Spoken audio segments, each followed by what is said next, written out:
Friends, the second speaker of today's session, Professor Ambikadutt Sharma, he was to come to this place physically, but due to physical illness and some other thing, he is only mentally present here, not physically. So I invite Professor Sharma to deliver his talk. So he is fond of delivering long lectures, but since he is slightly unfit today, I will request him to complete his talk in 30 minutes. That is okay, then 40 minutes extended by the organizers. So kindly complete it in 40 minutes. Professor Sharma.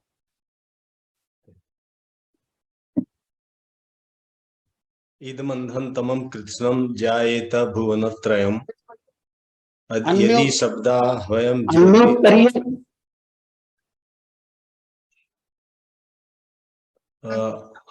am I audible? Yes. इदमंधन तमम कृष्णम जायेत भुवनत्रयम् यदि शब्दा वयम ज्योतिर आसंसारम न दीप्यते। मित्रों, contrary thinking, Jaipur experiment and contemporary Indian philosophy पर यह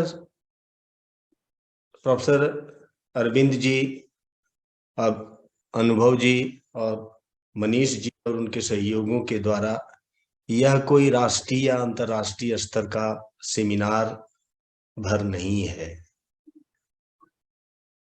बल्कि यूं कहें कि यह स्वातंत्रोत्तर भारतीय दर्शन के बनने की प्रक्रिया का यह एक उत्सव भी है और हम सशरीर इस उत्सव के साक्षी नहीं बन पाए। इसके लिए मैं आयोजकों से और इस उत्सव में सशरीर भाग लेने वाले जितने पूरे भारत से विद्वत जन आए हैं उनके प्रति और आभासी पटल पर जो लोग साक्षी बन रहे हैं उनसे मैं क्षमा प्रार्थी हूं। यह मैं अपना दुर्योग समझता हूं कि मैं इस उत्सव का सशरीर साक्षी नहीं बन पाया। मित्रों, जयपुर प्रयोग जिसके माध्यम से 20वीं 21वीं शताब्दी में भारतीय दर्शन का एक वैकल्पिक आकार हम लोगों को प्राप्त हुआ है। आप सब जानते हैं कि इस ब्रह्मोद्य के आयोजनकर्ता और उसके केंद्रीय पुरुष प्रोफेसर दयाकृष्ण जी रहे। वे सागर विश्वविद्यालय से चलकर जयपुर पहुंचते हैं और राजस्थान विश्वविद्यालय के दर्शन विभाग को उन्होंने समकालीन दार्शनिक चिंतन का केंद्र या कहें कि प्रयोगशाला बना दिया।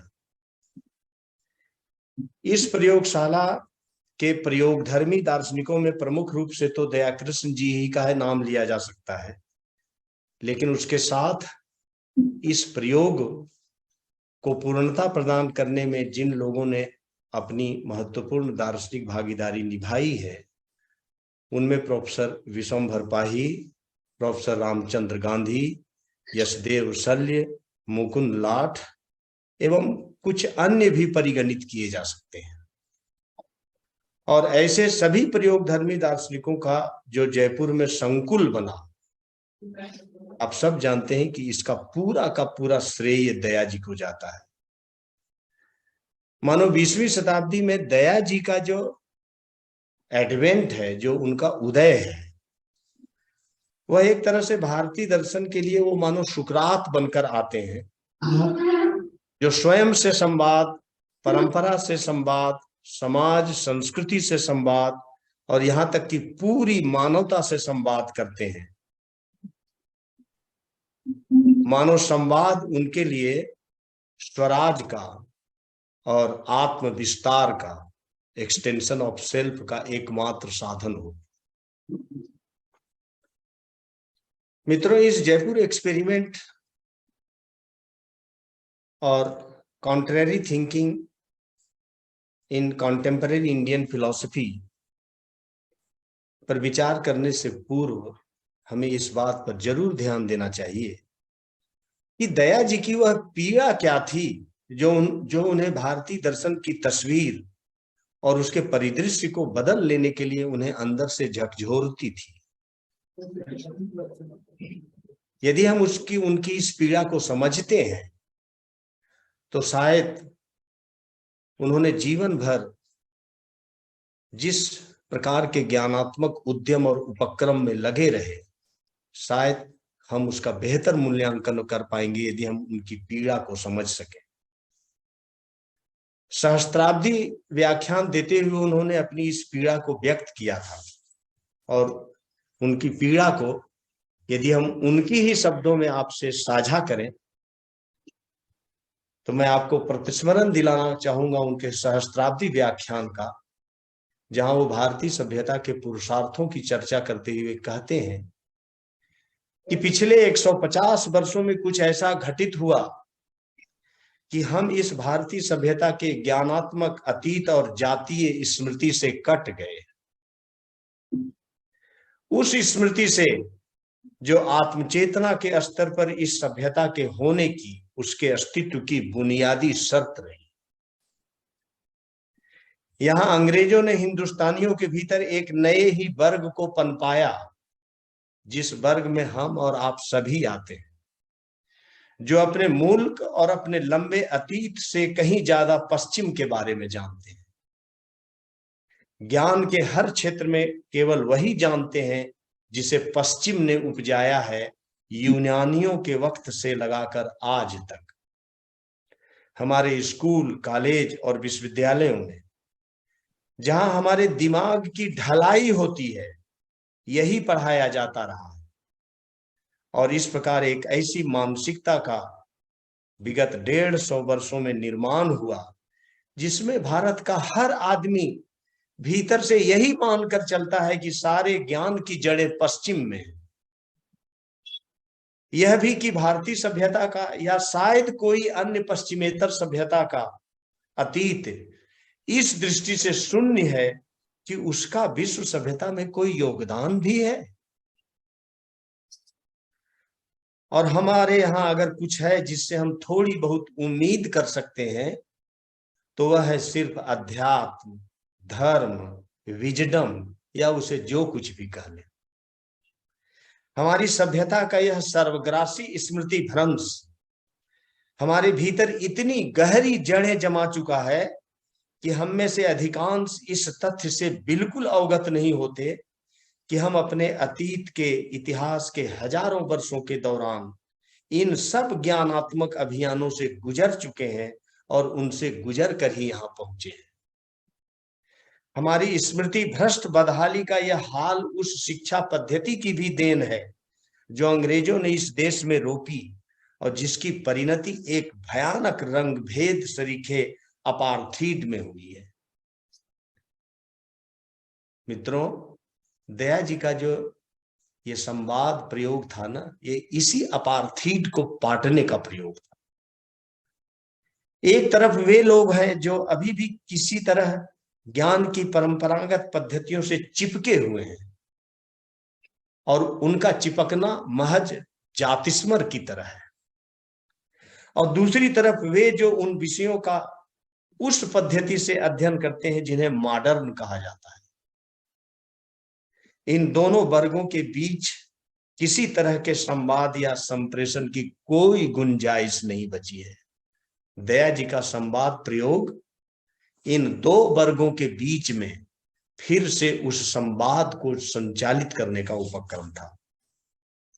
क्योंकि ये मॉडर्न ही इस देश के वास्तविक सत्ताधारी एलीट के रूप में प्रतिष्ठित हो चुके हैं और वही अपने को इस सभ्यता का एकमात्र प्रतिनिधि समझते हैं, इससे एक ऐसी विचित्र और असंगतियों से पटी हुई हालत पैदा हो चुकी है कि इस देश का सभ्यतागत अतीत, जिसने अपने आप को विगत 5000 वर्षों में और उथल पुथल भरे वर्षों में भी अपनी निरंतरता, अपनी सक्रियता, अपनी रचनाशीलता को बनाए रखा, उसके सामने अब इतिहास की घड़ी में संपूर्ण आत्मविस्मृति और पूरी तरह से उजड़ जाने का खतरा उपस्थित है। मित्रों, ये दया जी की जुबानी ही उनकी पीड़ा थी और इसी पीड़ा से उबरने के लिए वो भारतीय दर्शन की तस्वीर को 20वीं शताब्दी में बदलना चाहते थे। वास्तव में दया जी मित्रों जिस स्मृति भ्रष्ट बदहाली का संकेत कर रहे हैं अपनी पीड़ा में, उसी बदहाली से भारतीय मानस को मुक्त करने का और इस मुक्ति अभियान में दर्शन की प्रभावकारी भूमिका को तय करने की प्रयोगशाला का नाम ही मित्रों जयपुर प्रयोग है। इस प्रयोग में दर्शन की प्रभावकारी भूमिका कुछ हो सकती है, इसका संकेत तो हमें पहले ही कृष्णचंद्र भट्टाचार्य के स्वराज इन आइडियाज के व्याख्यान में भी मिलता है, जहां वे कहते हैं यदि आधुनिक भारत में भारतीय आत्मा की खोज यदि कहीं करना आवश्यक है तो दर्शन में ही किया जाना चाहिए। मैं इस वाक्य को फिर से मित्रों दोहराता हूं कि आधुनिक भारत में भारतीय आत्मा की खोज यदि कहीं करना आवश्यक है तो दर्शन में ही इसे किया जाना चाहिए। इसका मतलब है कि दया जी दर्शन की प्रभावकारी भूमिका को समझते थे कि इस स्मृति भ्रष्ट बदहाली से भारतीय मानस को मुक्ति करने में, इस मुक्तिकामी योजना में दर्शन की कितनी प्रभावकारी भूमिका हो सकती है। अब हम अपनी ही ज्ञान परंपरा के साथ जो कारित हुआ, क्या कारित हुआ? नॉन ऑथेंटिक इमेंसिपेशन, और इस नॉन ऑथेंटिक इमेंसिपेशन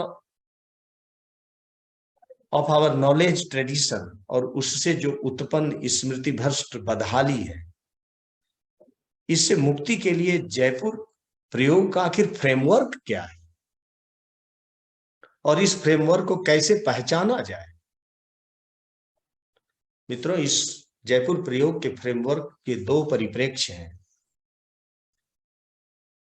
इसका एक परिप्रेक्ष्य तो यह है कि इस जयपुर प्रयोग में जितने लोगों ने भाग लिया और अपने ज्ञानात्मक उपक्रम और ज्ञानात्मक उद्यम से उन्होंने जो कुछ भी स्थापित किया है, जो स्थापनाएं की हैं, आगामी पीढ़ी अपने प्रयासों से उन स्थापनाओं को समझे और उन्हें रूपायित भी अपने तरीके से करे। उसका एक पक्ष तो ये हो सकता है, लेकिन इसका दूसरा पक्ष मित्रों ये है कि जयपुर प्रयोग अपने आप में एक आरंभ था, यह अंत नहीं था। और इस अर्थ में जयपुर प्रयोग एक अपने आप में एक अनफिनिश्ड प्रोजेक्ट है, और इसका जो अनफिनिश्ड पार्ट है, इस प्रयोग धर्मिता का जो इस प्रयोग धर्मिता में भविष्य के लिए जो कुछ करने की प्रस्तावनाएं निहित हैं, आगामी पीढ़ी को उस प्रस्तावना को उत्तराधिकार भाव से ग्रहण करने का प्रयास करना चाहिए। तब हम जयपुर प्रयोग जो अपने आप में एक बिगिनिंग है, एक अनफिनिश्ड प्रोजेक्ट है, उसे हम पूर्णता की ओर अग्रसित करने में हम अपनी भूमिका निभा सकते हैं, आगामी पीढ़ी भूमिका निभा सकती है। मैं बहुत संक्षेप में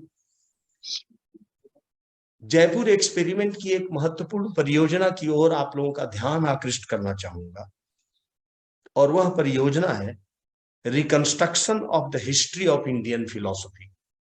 reconstruction of the history of Indian philosophy, ताकि यह बताया जा सके कि भारतीय दर्शन संग्रहालयों में पड़ी अतीत की कोई मृत वस्तु नहीं है, बल्कि विचारों की एक उत्तरोत्तर आलोचनात्मक होती हुई जीवंत परंपरा। एक ऐसी जीवंत परंपरा जो वर्ल्ड ऑफ आवर मेकिंग को आकार देती रही है, जो वर्ल्ड ऑफ आवर मेकिंग को आकार देती रही है। वह इतिहास दृष्टि क्या है मित्रों? कम से कम प्रोफेसर दयाकृष्ण और प्रोफेसर पाही, ये दोनों लोग colonial division of Indian history पर सवाल उठाते हैं। और मैं यदि डैनियल रवे के शब्दों में कहूं तो इंडियन फिलॉसफी को हम लोग 6+3 एंड व्हाट एल्स कहकर ही इसे कंक्लूड कर देते हैं। 6+3 and what else. Professor Dayakrishna और प्रोफेसर पाही इस पर गंभीरता से सवाल उठाते हैं और हमें भारतीय दर्शन के इतिहास को समझने की एक नई इतिहास दृष्टि मुझे प्रदान करते हैं।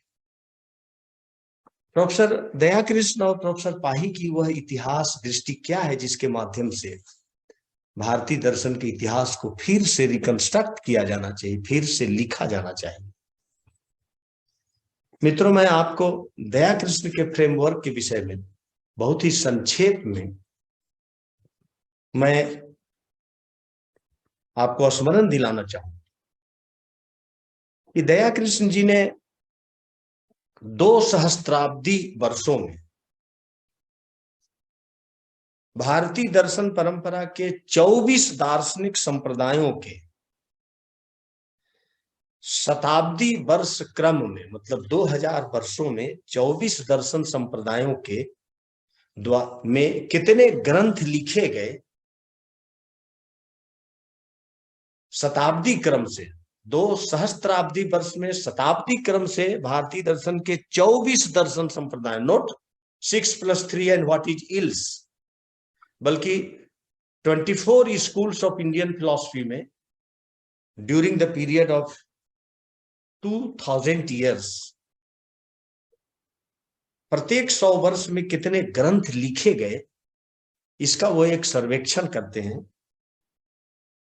और इसके आधार पर वो भारतीय दर्शन के इतिहास की गतिशीलता को,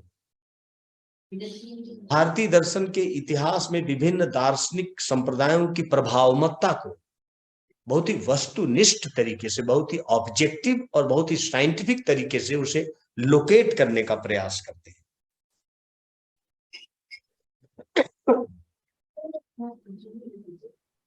अगर आप इस सर्वेक्षण को देखना चाहें तो भारतीय दर्शन एक नवीन दृष्टि में आप इस सर्वेक्षण को देख सकते हैं। और इस सर्वेक्षण पर आप यदि गंभीरता से आप विचार करें तो भारतीय दर्शन के ऐतिहासिक विकास की मेरी जो पॉपुलर हम लोगों की अंडरस्टैंडिंग है, उसमें पूरे तौर से उथल पुथल मच जाता है।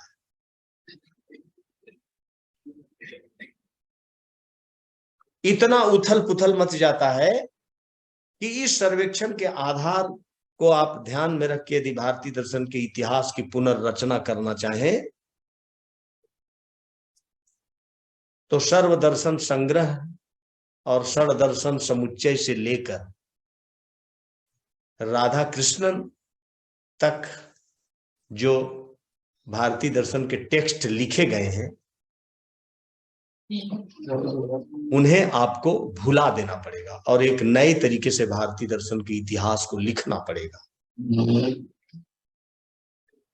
प्रोफेसर दयाकृष्ण के इस सर्वेक्षण में कुछ लोगों ने तात्कालिक लोगों ने आपत्ति किया कि यह जो सर्वेक्षण है वो बहुत आसानी से कार्ल पॉटर के द्वारा इंसाइक्लोपीडिया ऑफ इंडियन फिलॉसफी के जो फर्स्ट 2 वॉल्यूम्स जो बिब्लियोग्राफी पर हैं उस पर आधारित है और यह अपने आप में पूर्ण नहीं है। आप मान लीजिए कि यह पूर्ण नहीं है और प्रत्येक दर्शन संप्रदायों के विगत 2000 वर्षों में, प्रत्येक 100 वर्षों में उनके द्वारा रचित अपने संप्रदाय के ग्रंथों की संख्या में थोड़ी बहुत वृद्धि हो सकती है, लेकिन उस थोड़े बहुत वृद्धि से ये पूरे भारतीय दर्शन का जो एक ग्राफिक रिप्रेजेंटेशन इससे होता है उसकी तस्वीर मित्रों नहीं बदल जाती है। और दया जी ने अपने जीवन में इंडियन फिलॉसफी एक काउंटर पर्सपेक्टिव है, भारतीय दर्शन एक नवीन दृष्टि, इन दो पुस्तकों के माध्यम से अपने सर्वेक्षण के आधार पर भारतीय दर्शन के इतिहास की पुनर्रचना करने का भरसक प्रयत्न किया। और वह प्रयत्न अभी अपने आप में पूर्ण नहीं है, उसको उसी दिशा में अभी भी और आगे बढ़ाने की मित्रों जरूरत है।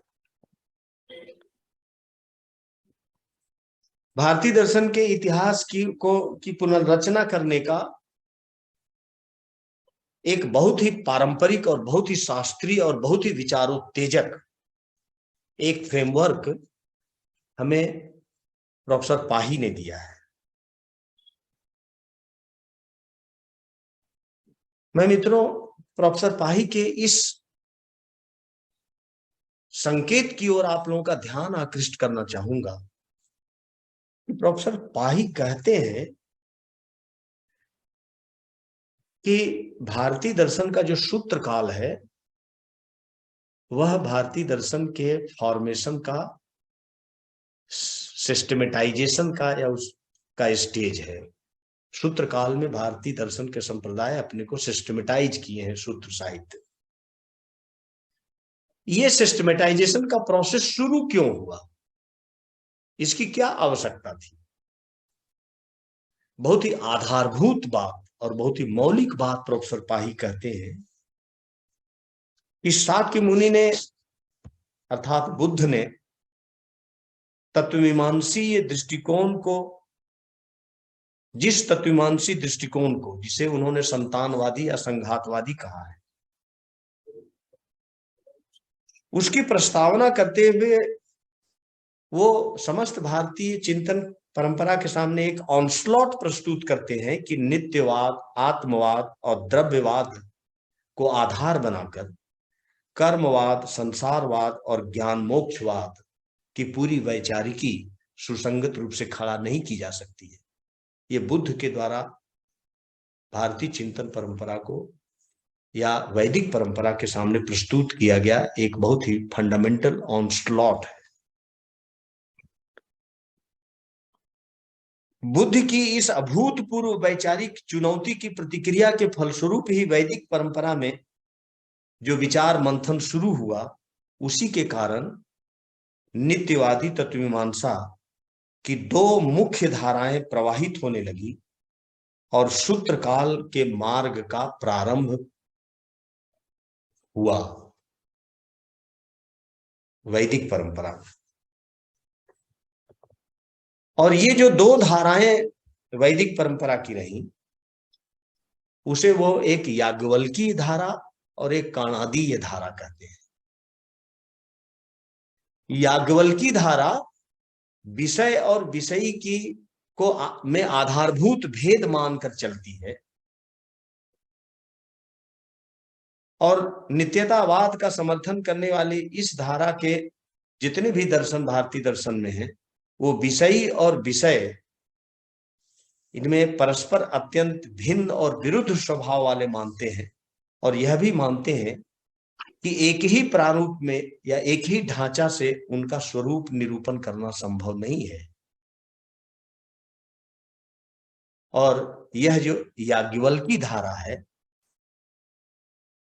उस याज्ञवल्की धारा के अंतर्गत वेदांत का अद्वैत प्रस्थान, कपिल का सांख्य योग, पतंजलि का योग, ये प्रमुख भारतीय दर्शन के प्रस्थान दर्शन संप्रदाय इसमें आते हैं।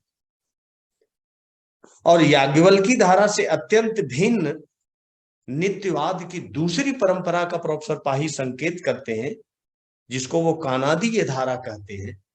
और धर्मी भेद मूलक इस धारा के द्वारा जो तत्वमीमांसा प्रस्तुत की गई, उसके मूल में धर्मी भेद मूलकता का सिद्धांत है। और यह परंपरा यह मानकर चलती है कि विषय और विषयी इन दोनों तत्व परस्पर विरोधी नहीं है, बल्कि इनका स्वरूप निरूपण धर्मी के प्रारूप में किया जाना चाहिए। और इस प्रारूप में कणाद का वैशेषिक, अक्षपाद का गौतम का न्याय और जैमिनी की मीमांसा इस कानादीय परंपरा के प्रमुख दर्शन है। अर्थात अब हमारे सामने भारतीय इतिहास की 3 दृष्टियां प्रोफेसर पाही प्रस्तुत करते हैं। एक शाक्य मुनि बुद्ध के द्वारा प्रस्तुत दृष्टि, जो क्षणिकवाद, अनात्मवाद और अद्रव्यवाद इसको लेकर चलती है, और इसके विरोध में सूत्रकाल में जो याज्ञवल्की और कानादीय धारा विकसित हुई, जो एक विषय और विषयी में अत्यंत भेद मानकर अपनी तत्वमीमांसा और सत्य के प्रतिमान को विकसित करती है, और अक्षपाद गौतम और महर्षि कणाद का वैशेषिक और जैमिनी की मीमांसा दर्शन, ये धर्मी भेद पर आधारित ये 3 दर्शन संप्रदाय हैं। तो इस तरह से काणादीय, याज्ञवल्कीय और शाक्य गौतमीय, ये 3 धाराओं में वो भारतीय दर्शन की पुनर्रचना का हमारे सामने प्रस्ताव करते हैं। आप इस संक्षिप्त बात से ही, अगर आप गंभीरता से इस बात को सुन रहे होंगे और समझ रहे होंगे, तो हम लोगों ने अपने विद्यार्थी जीवन से भारतीय दर्शन के जिन ग्रंथों को पढ़ के हमारी पूरी की पूरी पीढ़ी का निर्माण हुआ होगा, आपको लगेगा कि हमने भारतीय दर्शन को सही तरीके से पढ़ा ही नहीं है। प्रोफेसर पाही और प्रोफेसर दयाकृष्ण के फ्रेमवर्क के अतिरिक्त भारतीय दर्शन के इतिहास लेखन की हमें जयपुर प्रयोग में यशदेव शल्य और मुकुंद लाठ का भी एक फ्रेमवर्क प्राप्त होता है। मेरे पास समय की कमी है, इसलिए मैं केवल संकेत करना चाहूंगा कि यशदेव शल्य की भारतीय एवं पाश्चात्य दर्शन धाराएं, ये पुस्तक आप देखिए, तो उसमें आपको दिखाई पड़ेगा कि भारतीय दर्शन में सृजनात्मक इतिहास लेखन किस तरह से किया जाना चाहिए, इसके आपको उसमें उदाहरण मिलेंगे। और मुकुंद लाठ के लेखन को आप देखिए, तो मुकुंद लाठ भारतीय दर्शन के इतिहास को केवल तत्व मीमांसा, ज्ञान मीमांसा और नीति शास्त्र तक सीमित नहीं रखते हैं, बल्कि वो भारत की ज्ञान परंपरा को एक सावयवी ज्ञान परंपरा के रूप में लेते हुए वो संस्कृति का इतिहास, साहित्य का इतिहास, कला का इतिहास, नृत्य का इतिहास, संगीत का इतिहास, इन सब कलाओं के इतिहास को भी वो भारतीय दर्शन के इतिहास की एक अनुषंगी पद्धति के रूप में उसे जोड़ते हैं। क्योंकि मुकुंद लाठ की दृष्टि में भारतीय विद्या जो है वह एक सावयवी विचार परंपरा है, उसमें हर एक विद्या स्थान को एक दूसरे से अलग करके पूरे तौर से समझा नहीं जा सकता है। इस जयपुर प्रयोग में जो इतिहास की पुनर्रचना का संकेत हमें प्राप्त होता है, इसके अतिरिक्त इस जयपुर प्रयोग को समझने में एक और बिंदु पर हम लोगों को अपना ध्यान जरूर आकृष्ट करना चाहिए, और वह कि इस पूरे जयपुर प्रयोग के माध्यम से हमारे सामने नवीन प्रस्ताव क्या आए हैं, क्या इनोवेटिव प्रपोजल्स हैं भारतीय दर्शन के लिए हमारे पास। अगर आप इस दृष्टि से इस जयपुर प्रयोग पर आप विचार करें, तो प्रोफेसर पाही का नवीन प्रस्ताव, जो उनके बहुत सारे प्रकीर्ण लेखनों में तो नहीं, लेकिन विशेष रूप से उनका जो मैग्नम ओपस, जो वैशेषिक पदार्थ व्यवस्था का पद्धति मूलक विमर्श ग्रंथ है, अगर आप उसे गंभीरता से पढ़ें, यह भी एक दुर्योग ही कहिए कि प्रोफेसर पाही का वैशेषिक पदार्थ व्यवस्था का पद्धति मूलक विमर्श, इस पुस्तक का प्रकाशन दर्शन विभाग के centre of advance studies centre से हुआ, और इसके चलते इस पुस्तक का जितना डिसिमिनेशन होना चाहिए था उतना हो नहीं पाया। दूसरी बात कि हम और आप सभी जिस पीढ़ी में आते हैं, हम लोग भारतीय दर्शन को कॉलोनियल माइंडसेट से पढ़ने के लिए इतने अभ्यस्त हो गए कि वैशेषिक पदार्थ व्यवस्था का पद्धति मूलक विमर्श जिनके हाथों तक पहुंचा भी यह ग्रंथ, वो इसका शीर्षक देख के यह समझ गए कि it is one more A handbook of Vaisheshika philosophy. यह बहुत सारे वैशेषिक दर्शन के ग्रंथों में एक और पुस्तक है ये, जबकि ये पुस्तक मित्रों ऐसी नहीं है। ये पुस्तक अद्भुत मौलिकता का और उस मौलिकता की प्रामाणिकता को अद्भुत तरीके से प्रतिपादित करने का दावा करती है। और इसका नवीन संकेत यह है कि हमें किसी भी सिस्टम के स्वरूप निरूपक और उसके आगंतुक सिद्धांतों को अलग अलग करके देखना चाहिए। किसी फिलॉसफिकल सिस्टम के का हजारों वर्ष में जब विकास होता है तो उसके विकास के दौरान उस सिस्टम के कुछ एसेंशियल थ्योरीज होते हैं, स्वरूप निरूपक उसके कुछ सिद्धांत होते हैं, और कुछ काल क्रम में उस सिस्टम की विकास की प्रक्रिया में आक्षिप्त हो जाना स्वाभाविक होता है। और इन दोनों को हमें अलग अलग करके देखना चाहिए। और किसी भी फिलॉसफिकल सिस्टम के विकास के एक लंबे अंतराल के बाद उस सिस्टम को पार्टिसिपेट करने वाले विद्वानों और अध्येताओं की यह जिम्मेवारी बन जाती है कि फिर से उस तंत्र में प्रविष्ट हुए, आक्षिप्त हुए अनागंतुक सिद्धांतों को व्यावर्तित करके उस तंत्र की प्रासंगिकता को नवीन संदर्भों में आकलित किया जाए।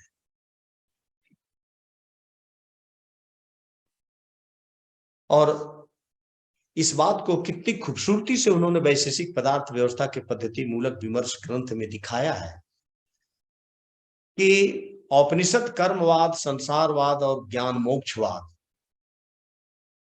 का जो ये एक सांस्कृतिक प्रतिमान था, उस प्रतिमान को न्याय वैशेषिक दर्शन उसके साथ अपने को समायोजित करने में उसे कितने प्रकार के अनागंतुक सिद्धांतों को हजारों वर्ष तक करना पड़ा।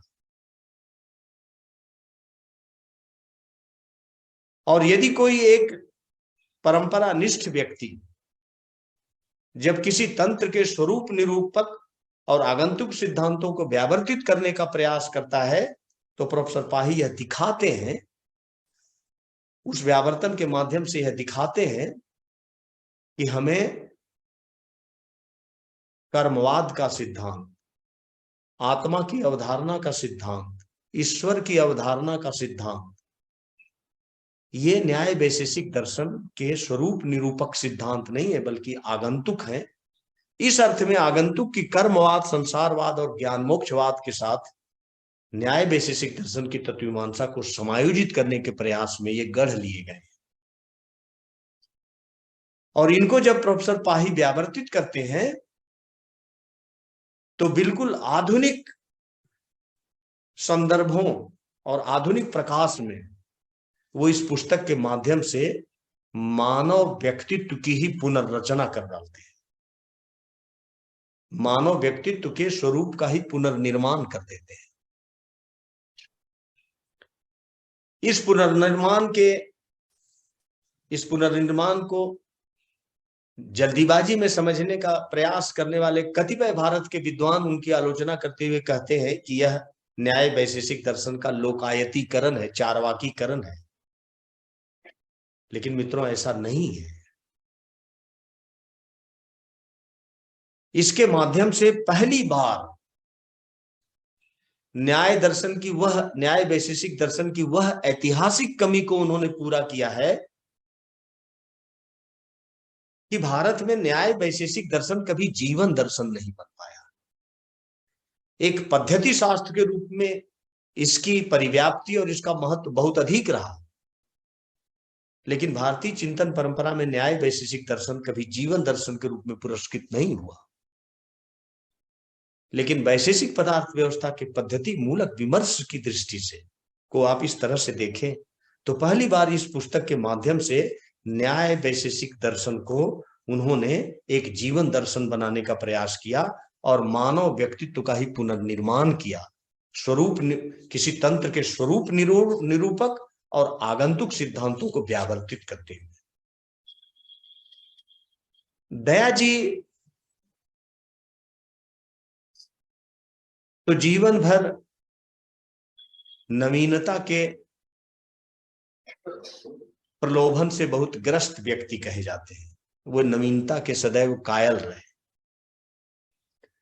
लेकिन दया जी के चिंतन में कम से कम भारतीय दर्शन के संदर्भ में हमें दया जी का नया क्या प्रस्तावित करते हैं, और बहुत संक्षेप में, मतलब एक कंसेप्चुअल फ्रेमवर्क में हम उनके नवीन प्रस्ताव को कैसे समझें। बहुत विस्तार से तो नहीं, लेकिन अध्यक्ष जी के समय सीमा का आदर करते हुए बहुत ही नट सेल में मित्रों मैं आपका ध्यान इस ओर आकृष्ट करना चाहूंगा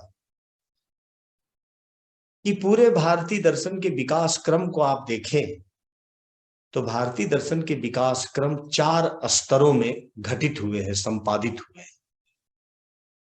4 stages of the development of Indian philosophy. उसका पहला स्टेज सजेस्टिव स्टेज माना जाता है, दूसरा सिस्टमेटिक, तीसरा क्रिटिकल और चौथा इम्प्लीकेटिव। और इन 4 चरणों में भारतीय दर्शन विकसित होते हुए एक एक स्कूल के रूप में इसका एक लीनियर कंसेप्चुअलाइजेशन, लीनियर थियोराइजेशन हुआ।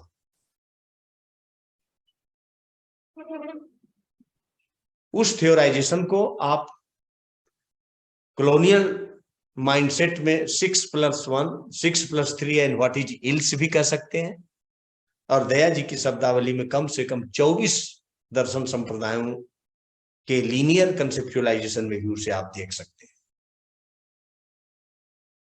दया जी जिस बिंदु पर उनका बलाघात है भारतीय दर्शन पर लिखते हुए, भारतीय दर्शन पर बहुत प्रश्नों को उठाते हुए, वास्तव में वो जिस बिंदु पर बलाघात करते हैं वह बिंदु यह है कि भारतीय दर्शन के विकास के चतुर्विध चरणों में अब तक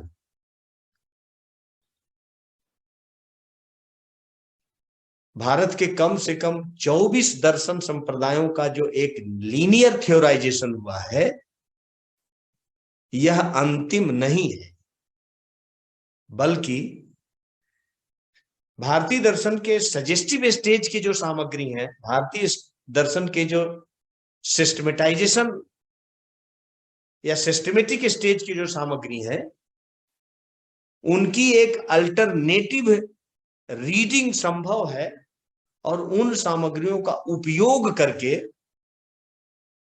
भारतीय दर्शन की विभिन्न संप्रदायों के माध्यम से जो लीनियर थियोराइजेशन हुआ है, उसका एक अल्टरनेटिव थियोराइजेशन की पॉसिबिलिटी को दया जी भारतीय दर्शन पर विचार करते हुए, प्रश्न उठाते हुए इसे जीवन भर एक्सप्लोर करते हैं,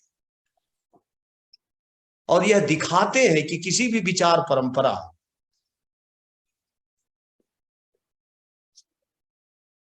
कभी भी उसका कोई स्टैग्नेंट स्टेज नहीं होता उसके विकास की। प्रत्येक विचार परंपरा के विकास की एक स्वकीय धारा होती है, और वह स्वकीय धारा कितने आयामों में अपनी आत्मचेतना का समय के साथ विस्तार करती है, जिसे अगर हम अपनी शब्दावली में कहें तो दया जी एक तरह से 4 चरणों में विकसित होने वाली भारतीय परंपरा के वैकल्पिक पाठ की गुंजाइश को वो सदैव समझते थे, और इस बात को जरूरी भी इसलिए समझते थे कि इसी के माध्यम से भारतीय चिंतन परंपरा की जो प्रोसेस मॉडर्निटी है, जो उसकी प्रक्रियात्मक आधुनिकता है, जो किसी न किसी कॉलोनियल माइंडसेट के चलते या कॉलोनियल ऑनस्लॉट के चलते वो कहीं न कहीं उसमें गतिरोध उत्पन्न हो गया है। तो हमें भारतीय दर्शन के इस प्रोसेस मॉडर्निटी को, इसकी प्रक्रियात्मक आधुनिकता को हमें फिर से संचालित करना चाहिए, ताकि भारतीय दर्शन या भारतीय चिंतन परंपरा की आंतरिक सृजन धर्मिता की निरंतरता के साथ हम न्याय कर सकें। और मित्रों, जब हम इन सब बातों को, इन नवीन प्रस्तावों को जब हम की ओर आपका ध्यान आकृष्ट कर रहे हैं, तो मेरा अभिप्राय यही है कि इन सब चीजों को जानने वाले इस देश में 2, 4, 6 लोग ही न रहे। इस संगोष्ठी के आयोजन के माध्यम से इस दायित्व को नई पीढ़ी के कंधों पे डालना है, नई पीढ़ी को इससे अवगत कराना है, ताकि वो उत्तराधिकार बोध के साथ इस प्रक्रिया को वह आगे बढ़ा सके। मैं एक बिंदु की ओर आप लोगों का ध्यान अवश्य आकृष्ट करना चाहूंगा जयपुर प्रयोग के विषय में। और यह संभव नहीं है कि मैं बहुत उसे विवेचित रूप में प्रस्तुत करूं, लेकिन संकेत जरूर करना चाहूंगा कि हम लोग जिसे जयपुर एक्सपेरिमेंट कहते हैं, और ये एक तरह से path breaking experiment for the making of 20th century Indian philosophy है, उसकी कुछ परिभाषक विशेषताएं क्या हो सकती हैं, जयपुर एक्सपेरिमेंट के वो फीचर्स क्या रहे। चंद्रा सर, मैं आपका ध्यान इस ओर आकृष्ट करना चाहूंगा कि जयपुर एक्सपेरिमेंट की वो परिभाषक विशेषताएं क्या रही।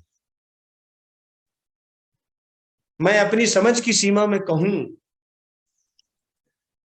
तो जयपुर एक्सपेरिमेंट की सबसे पहली जो पारिभाषिक विशेषता है वह है secularisation of Indian philosophy. Secularisation of Indian philosophy. और सेक्युलराइजेशन ऑफ इंडियन फिलॉसफी के 3 महत्वपूर्ण पहलू। पहला पहलू उसका यह है, जिसे जीवन भर दया जी लड़ते रहे, कि east is spiritual versus west is rational. ये जो एक डिमार्केटिंग लाइन है कि east is spiritual and west is rational, इस डायकोटोमी से जीवन भर दया जी लड़ते रहे। एक दूसरी चीज, सेकुलराइजेशन ऑफ इंडियन फिलॉसफी का जो दूसरा महत्वपूर्ण पहलू है, जो हमें जयपुर के सारे चिंतकों में दिखाई पड़ता है, कि to understanding of Indian philosophy in terms of other worldliness,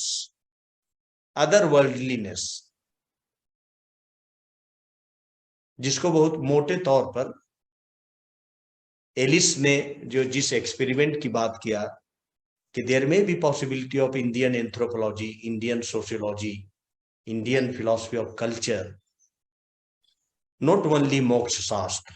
we should not confined ourselves only to moksha shastra. तो ये इंडियन फिलॉसफी की जो अदर वर्ल्डली मूविंग है, इसके विरोध में भी कि ये दर्शन हमारी दुनियादारी के जीवन को भी कैसे प्रभावित करता है, यह जयपुर एक्सपेरिमेंट में सेकुलराइजेशन ऑफ इंडियन फिलॉसफी का दूसरा महत्वपूर्ण पहलू है। और एक सेकुलराइजेशन ऑफ इंडियन फिलॉसफी का तीसरा जो सबसे महत्वपूर्ण पहलू है,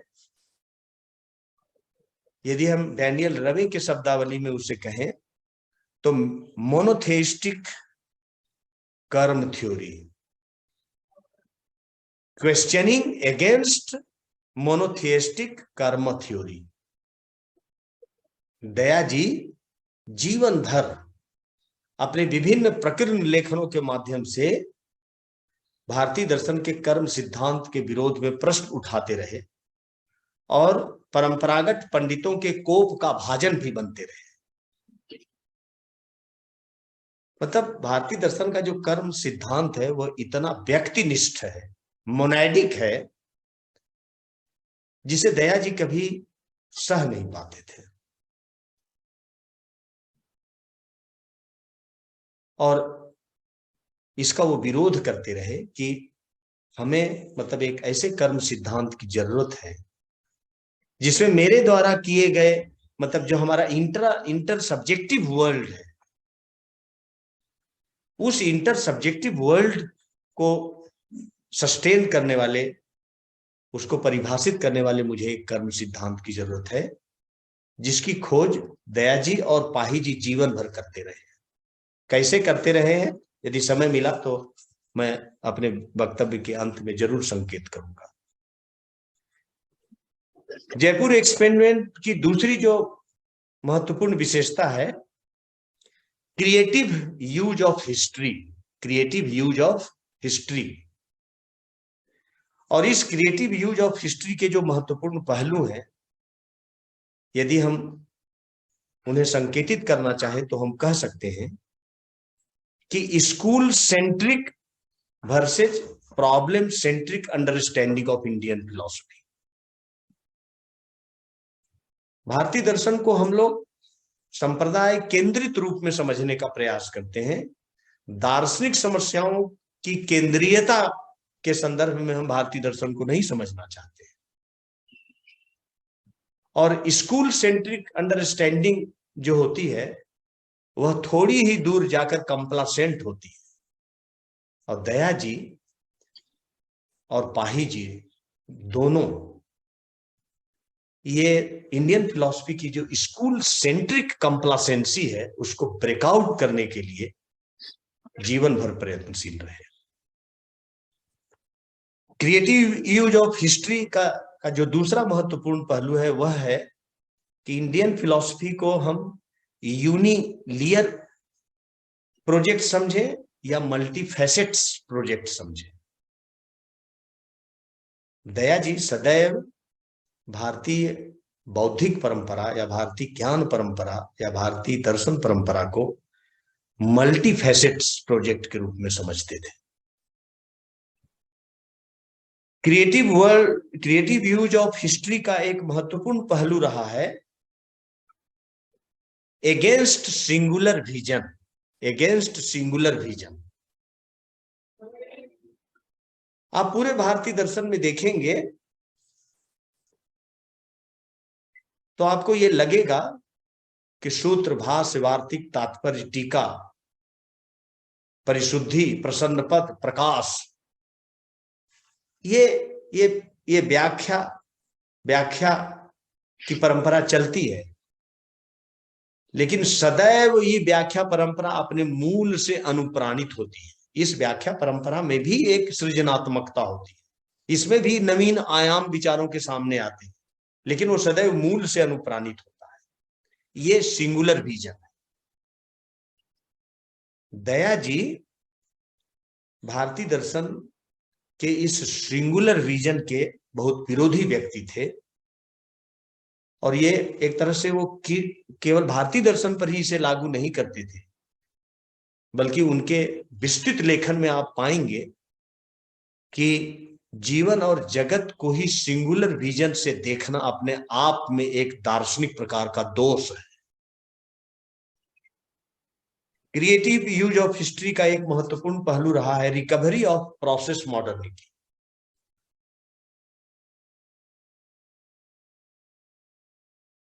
खंडन मंडन, वाद संवाद की परंपरा जो भारतीय दर्शन में हजारों वर्ष से अपनी निरंतरता को बनाए रखा, वो 12वीं शताब्दी के बाद मगध की मौलिकता कैसे गुम हो गई।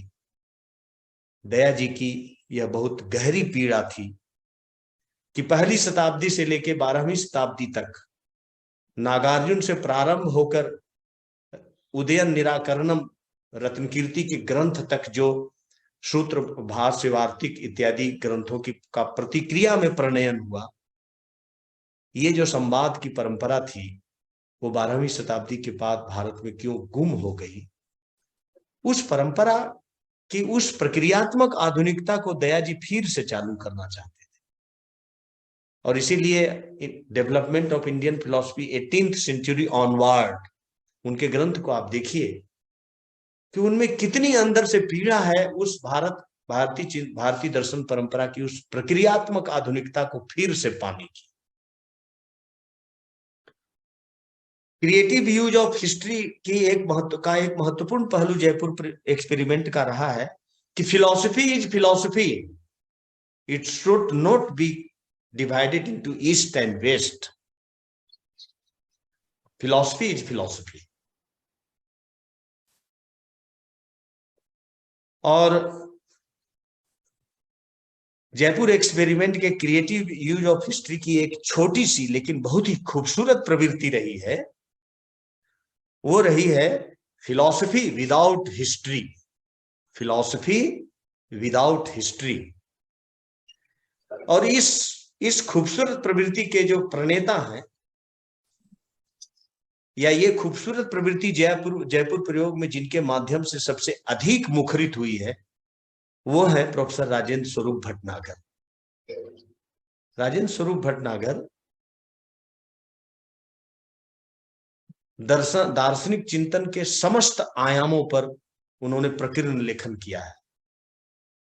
और धन्यवाद शेखावत जी को कि उन्होंने एक तरह से प्रोफेसर राजेंद्र स्वरूप भटनागर के सारे लेखन को कई वॉल्यूम्स में संपादित करके उन्होंने लाया। वो अपने लेखन में क्या कर रहे हैं, क्या प्रतिपादित कर रहे हैं, किस तरीके की आलोचना प्रत्यालोचना में वो अपने को इंगेज कर रहे हैं, इन सब चीजों को आप देखते हुए आप राजेंद्र स्वरूप भटनागर को इस दृष्टि से भी पढ़िए कि फिलॉसफी विदाउट हिस्ट्री, मतलब अगर आपको दर्शन के इतिहास का, पश्चिमी या भारतीय दर्शन के इतिहास का ज्ञान नहीं है, फिर भी यदि आप चिंतन करने की एक व्यवस्थित कला से वाकिफ हैं, तो चिंतन के उन स्थापनाओं और चिंतन के उन परिणामों तक आप स्वाभाविक रूप से चिंतन की प्रक्रिया में पहुंच सकते हैं, जिस चिंतन की प्रक्रिया प्लेटो से लेकर विटगेनस्टाइन तक या हैबरमास तक स्थापित हुई है, और वैदिक परंपरा में वैदिक ऋषियों से लेकर दयाकृष्ण जी तक तो स्थापित हुई है। उस प्रक्रिया में आप जा सकते हैं। और जब आप फिलॉसफी विदाउट हिस्ट्री, आप राजेंद्र स्वरूप के भटनागर जी के इस लेखन को देखिए। यद्यपि शेखावत जी कहते हैं कि राजेंद्र स्वरूप भटनागर का दर्शन जो है वो सिद्धांतहीनता का दर्शन है। मुझे लगता है कि सिद्धांतहीनता अपने आप में एक नकारात्मक पदावली है, और सिद्धांतहीनता के दर्शन का एक भारतीय प्रतिनिधि हमें जयरासी भट्ट मिलते हैं भारतीय परंपरा में, जिन्होंने इनहेलेशन ऑफ ऑल प्रिंसिपल्स को स्थापित करते हुए तत्वोपप्लव सिंह नामक ग्रंथ लिखा है। तो हम राजेंद्र स्वरूप भटनागर को भारतीय परंपरा या 20वीं शताब्दी का जयरासी भट्ट नहीं कर सकते। वो ये दिखाते हैं कि एक चिंतनशील प्राणी अपने जीवन और जगत का अवगाहन करते हुए उन दार्शनिक स्थापनाओं और परिणामों तक स्वयं पहुंच सकता है। मुझे याद नहीं है उस लेखक का नाम, लेकिन मैंने पश्चिमी दर्शन के एक लेखक की किताब पढ़ा है, जिस किताब की टाइटल ही थी फिलॉसफी विदाउट हिस्ट्री। आप इस प्रवृत्ति का एक छोटा सा नमूना आप दया जी के 2 लेखों में देख सकते हैं। दया जी ने 2 लेख पाश्चात्य दर्शन के इतिहास पे लिखे हैं विद्यार्थियों के लिए, जिसमें एक थेलीज से लेकर बर्गसा तक है, और दूसरा लेख बर्गसा से लेके समकालीन मतलब पश्चिमी दर्शन विटगेनस्टाइन तक है। आप उस दोनों लेखों को पढ़िए तो कहीं आपको उसको समझने के लिए आपको पश्चिमी दर्शन के इतिहास की जानकारी की जरूरत नहीं पड़ेगी, और आपके सामने पूरा का पूरा पश्चिमी दर्शन का इतिहास प्रस्तुत हो जाएगा। ये भी जयपुर एक्सपेरिमेंट की एक बहुत छोटा लेकिन ये बहुत खूबसूरत प्रवृत्ति थी। और क्रिएटिव यूज ऑफ हिस्ट्री का एक बहुत महत्वपूर्ण पहलू है जयपुर एक्सपेरिमेंट में, philosophy of thinking being. Philosophy of thinking being, ये एक टर्म हमने क्वाइन किया है। दया जी का एक बड़ा फेमस लेख है थिंकिंग एंड थॉट, जिसमें दया जी ये कहते हैं कि thinking is not a monadic act. यह हमें अपने आप से, अन्यों से, यहां तक कि अन्यों में मनुष्य ही नहीं, मानवेतर संसार से भी मुझे जोड़ता है। ये चिंतन की प्रक्रिया, ये मोनाडिक एक्ट नहीं है। और दया जी बहुत महत्वपूर्ण बात कहते हैं कि thought is a tentative outcome और टेंटेटिव प्रोडक्ट ऑफ थिंकिंग। चिंतन की प्रक्रिया का विचार के रूप में जो प्रतिफलन होता है वह अंतिम नहीं होता है, वह टेंटेटिव होता है, वह टेंटेटिव प्रोडक्ट होता है। इसीलिए विचार की प्रक्रिया जो है, चिंतन की प्रक्रिया जो है, एक अंतहीन प्रक्रिया है। और इस दृष्टि से आप कह सकते हैं कि पूरे दया जी की फिलॉसफी को यदि कोई किसी बहुत बेहतर मतलब आप टाइटल दे सकते हैं तो पूरे दया जी के चिंतन को आप कह सकते हैं फिलॉसफी ऑफ थिंकिंग बीइंग। मतलब उनके डेवलपमेंट प्रोजेक्ट की राइटिंग से लेके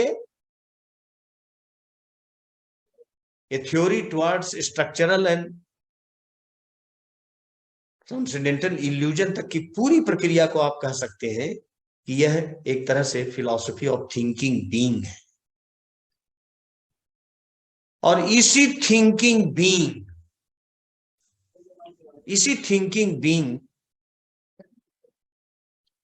पर पूरा का पूरा जो शल्य जी का चिंतन है, उसका मूल स्रोत भी यही थिंकिंग बीइंग है। क्योंकि ये जो थिंकिंग बीइंग है वह केवल अपने से बाहर की दुनिया के विषय में ही नहीं सोचता है, बल्कि इसके पास एक विशिष्टता होती है कि वह अपने आप पर ही दृष्टिपात करता है, जिसे शल्य जी प्रतंगमुख और परांगमुख चेतना कहते हैं। और जिन लोगों ने शल्य जी को पढ़ा होगा वो इस बात को समझ सकते हैं कि पूरे शल्य जी के चिंतन का जो नाभिक है, जो न्यूक्लियस है, वो ये है कि उस मानवीय परिस्थिति का, उस मानवीय स्थिति का विश्लेषण करना जिस मानवीय स्थिति में चेतना आत्मचेतन होके परांगमुख निवर्तन में संसार की ओर जाती है और प्रतंगमुख निवर्तन में वह अपने आप के ऊपर दृष्टिपात करती है।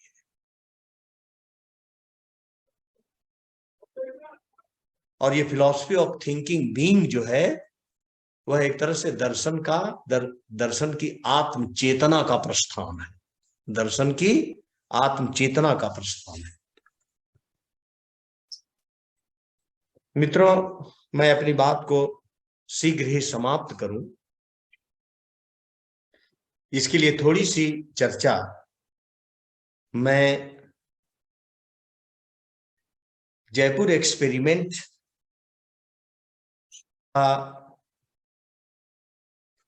की भाषा संबंधी जो उसका जो विचार था,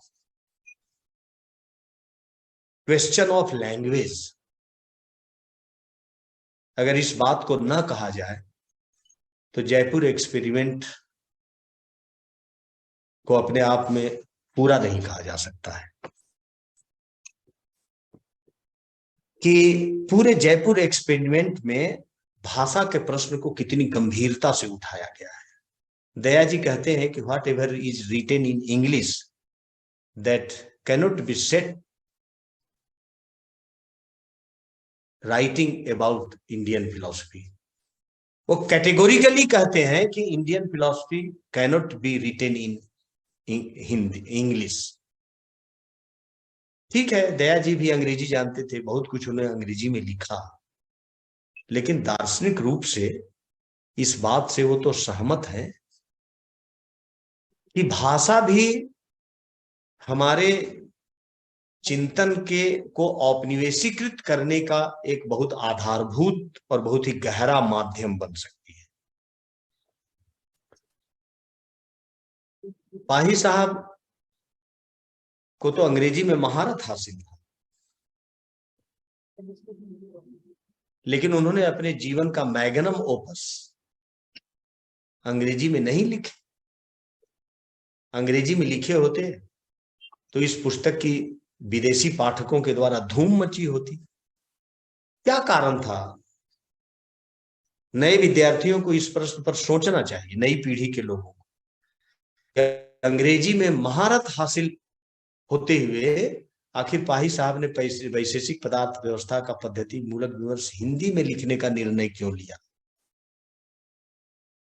ये उदाहरण केवल दया जी के केवल पाही जी के संदर्भ में ही नहीं, जेएनयू में तुलसीराम ने मुर्दहिया को आत्मकथा के रूप में हिंदी में क्यों लिखा? वो तो अंग्रेजी भाषा के समाजशास्त्री थे, लेकिन मुर्दहिया उन्होंने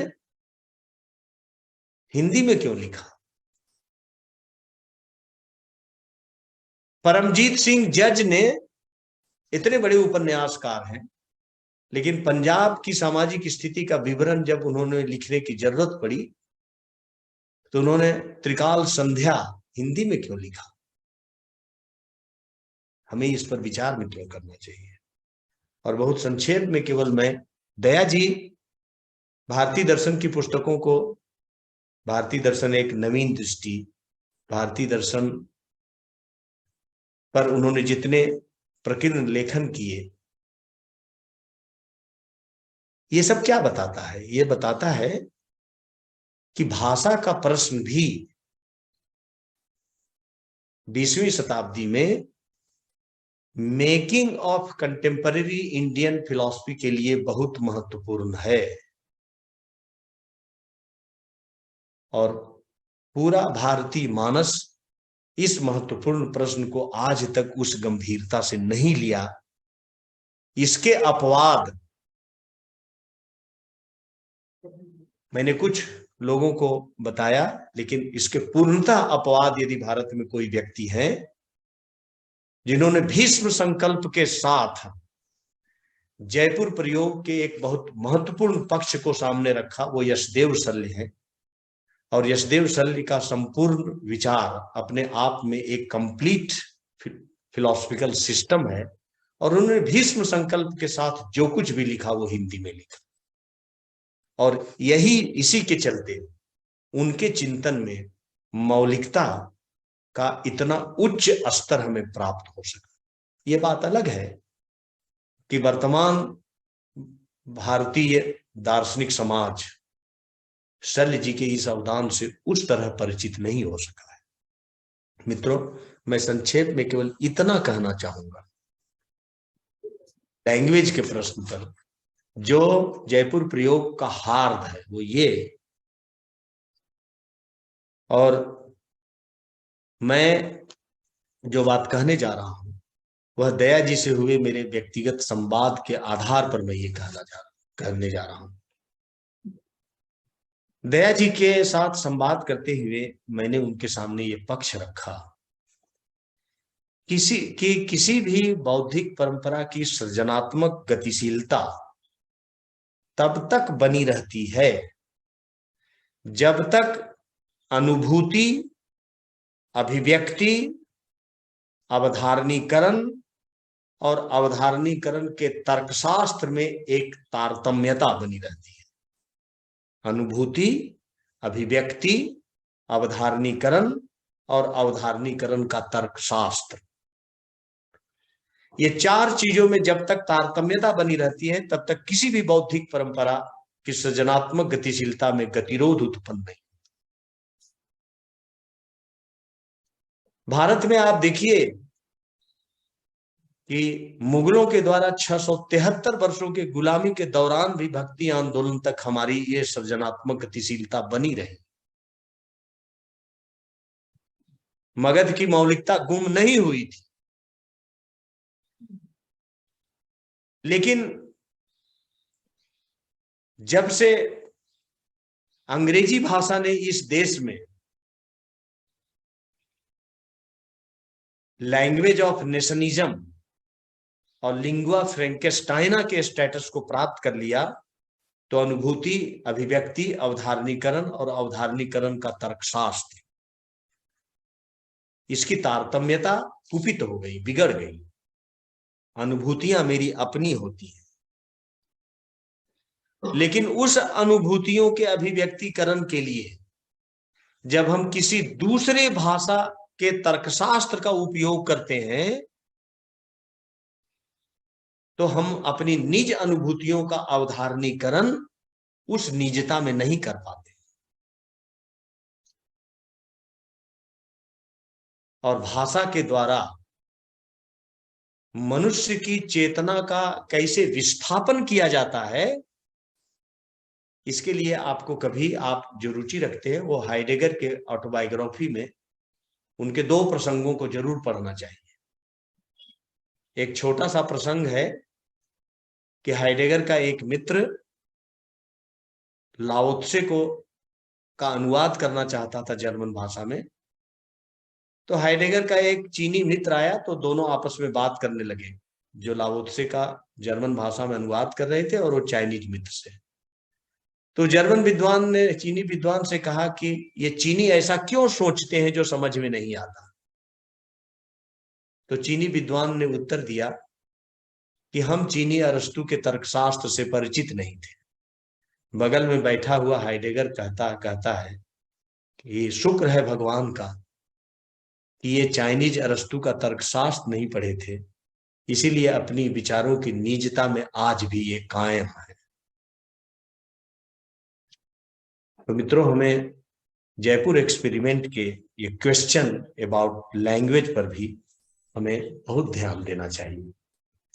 जयपुर एक्सपेरिमेंट में जितने लोग रहे, प्रोफेसर दयाकृष्ण, प्रोफेसर विशंभर पाही, यशदेव शल्य, मुकुंद लाथ, राजेंद्र स्वरूप भटनागर, KL शर्मा, KN शर्मा, ये सारे लोग, शेखावत जी, रामू गांधी, धर्मेंद्र कुमार, ये सब समय समय पर जो लोग रहे, कभी जयपुर प्रयोग पर विचार करते हुए इनके बीच की वैचारिक साझेदारी के सूत्रों को भी खोजना चाहिए, तो जयपुर प्रयोग को समझने में हमें एक गहरी दृष्टि मिलती है। मैं एक दो बहुत सटीक बिंदुओं की ओर मैं आपका ध्यान आकृष्ट करूंगा कि जयपुर प्रयोग में इन लोगों के बीच की एक वैचारिक साझेदारी कैसी है। दया जी कहते हैं, thinking creatively and it is not a monadic act, बल्कि ये जीवन और जगत चिंतन प्रक्रिया जो है वो जीवन और जगत को परत दर परत खोलता है, यह हमें दूसरों से जोड़ता है। आप देखिए कि इस प्रश्न के में यशदेव शल्य कैसे साझेदारी करते हैं और उसका एक कॉन्ट्रेरी एस्पेक्ट प्रस्तुत करते हैं। वो कहते हैं कि मनुष्य के समस्त सृजनात्मक व्यापार आत्मोन्मुख व्यापार है, अपने को पाने का एक अंतहीन उद्यम है। मनुष्य के सारे ज्ञानात्मक उद्यम जो है वो अपने आप को पाने के व्यापार के अंतहीन उद्यम है। केवल मैं इतना संकेत कर रहा हूं कि देखिए ये दोनों के बीच में एक कॉन्ट्रेरी साझेदारी कैसे। दया जी और पाही जी में आप इस वैचारिक साझेदारी को लोकेट कीजिए तो आप पाएंगे कि दया जी मोनोथेस्टिक इंटरप्रिटेशन ऑफ कर्म थ्योरी को चुनौती देते हैं, और दूसरी तरफ आप देखिए कि पाही साहब कर्म मतलब कृत प्रणाश, अकृत अभ्यागम, अदृष्ट कारणतावाद, ये सारे जो न्याय वैशेषिक दर्शन के सिद्धांत हैं जो मोनोथेस्टिक इंटरप्रिटेशन ऑफ कर्म थ्योरी को मजबूती प्रदान करते हैं, पाही साहब कृत प्रणाश, अकृत अभ्यागम और अदृष्ट कारणतावाद की व्याख्या और उसका खंडन करते हुए किस तरीके से एक न्याय वैशेषिक सिस्टम में मोनोथेइस्टिक इंटरप्रिटेशन ऑफ कर्म थ्योरी का एक काउंटर पर्सपेक्टिव या एक काउंटररी पर्सपेक्टिव कितने सिस्टमेटिक ढंग से उसमें तंत्रबद्ध करते हैं। ये अद्भुत वैचारिक साझेदारी है। एक दूसरी वैचारिक साझेदारी आप पाही जी में और दया जी में देखिए, तो दया जी और पाही जी तंत्र केंद्रित विचार स्वातंत्र के बदले, तंत्र केंद्रित विचार स्वातंत्र के बदले विचारक केंद्रित विचार स्वातंत्र का वर्ण करने वाले ये दोनों दार्शनिक रहे। विचारक केंद्रित विचार स्वातंत्र का वर्ण करने वाले दार्शनिक रहे। और वास्तव में पाही जी और दया जी के अतिरिक्त शल्य जी और मुकुंद जी का भी चिंतन जो है वो विचार केंद्रित विचार स्वातंत्र का ही वर्णन करने वाला चिंतन है। और इस तरह से जयपुर प्रयोग का एक सबसे जो महत्वपूर्ण पक्ष रहा है और जिस महत्वपूर्ण पक्ष को क्रियान्वित करते हुए जयपुर प्रयोग ने 20वीं शताब्दी में, मतलब a making of 20th century Indian philosophy की एक प्रयोगशाला बना, वो इसलिए बना कि इस संकुल से जुड़े जितने वहां दार्शनिक थे जो एकत्रित हुए दया जी के प्रयासों से, वो सब, उन सभी का जो फिलॉसफिकल स्पिरिट था वह विचारक केंद्रित विचार स्वातंत्र का था। और इसीलिए जयपुर प्रयोग को विचार केंद्रित विचार स्वातंत्र की प्रयोग धर्मिता से भी अभिहित किया जा सकता है। मित्रों, आप सब जानते हैं कि जयपुर प्रयोग से जुड़े जितने भी लोग रहे हैं, मेरे जीवन का सौभाग्य रहा है कि मेरा उनसे एक बहुत ही लंबा एकेडमिक एसोसिएशन रहा। मैं उनका स्नेह भाजक रहा। इसलिए उनके ग्रंथों के आधार पर, उनके लेखन के आधार पर और अपने व्यक्तिगत अनुभवों के आधार पर मेरे मन में जयपुर प्रयोग के विषय में कहने की बहुत इच्छा होती है। लेकिन संगोष्ठी और सत्र दोनों के लिए समय की कोई मर्यादा होती है और उस मर्यादा का ध्यान रखते हुए हम इस आह्वान के साथ अपनी बात को समाप्त करते हैं कि इस संगोष्ठी की सफलता इस बात में है कि अब तक जो जयपुर प्रयोग के विषय में 2-4-10 लोग थोड़ी बहुत जानते हैं या जानने का प्रयास करते हैं, इस परिधि को विस्तारित किया जाना चाहिए। और इस देश में दर्शन से सरोकार रखने वाली जो वर्तमान पीढ़ी है, उस तक इस जयपुर प्रयोग की संभावनाओं को विस्तारित करने का अवश्य प्रयास किया जाना चाहिए। और इस प्रयास में यह संगोष्ठी की भूमिका बहुत ही एक ऐतिहासिक और आत्मचेतन पहल के रूप में हो सकेगी।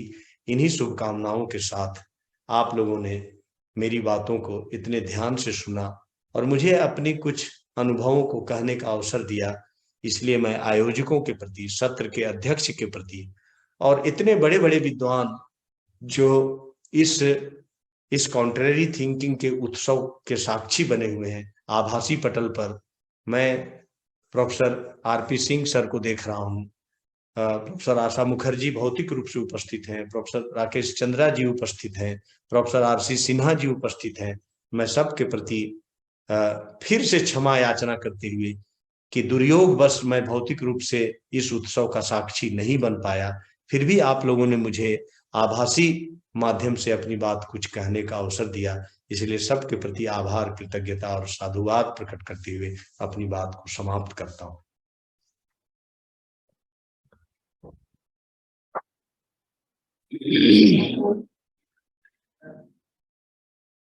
धन्यवाद प्रोफेसर शर्मा।